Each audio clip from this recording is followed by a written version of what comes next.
Sa kabila ng mga Duterte supporters sa Mindanao, nilinaw ng Malacanang na proyekto ng Marcos Jr. Administration ang Peoplesville Housing Project sa Calinan District, Davao City.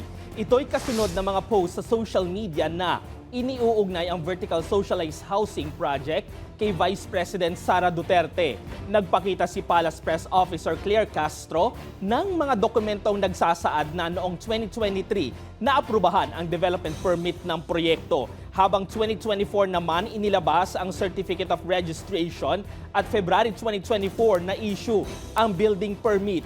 Kaugnay niya nasa 14 hanggang 16 hectares ang Peoplesville at idinisenyong magkakaroon ng 7,200 low-cost condominium units sa 72 residential buildings.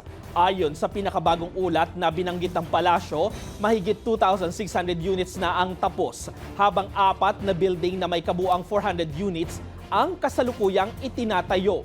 Personal din itong ininspeksyon ni Pangulong Ferdinand Marcos Jr. isang araw matapos ang kanyang 2026 State of the Nation address. Ang proyektong ito ay pinagplanuhan, tinrabaho ng kasalukuyang administrasyon ni Pangulong Marcos Jr. Dahil iyan ang nais ng Pangulo para sa ating mga kababayan at ito ay para sa mga taga Davao City.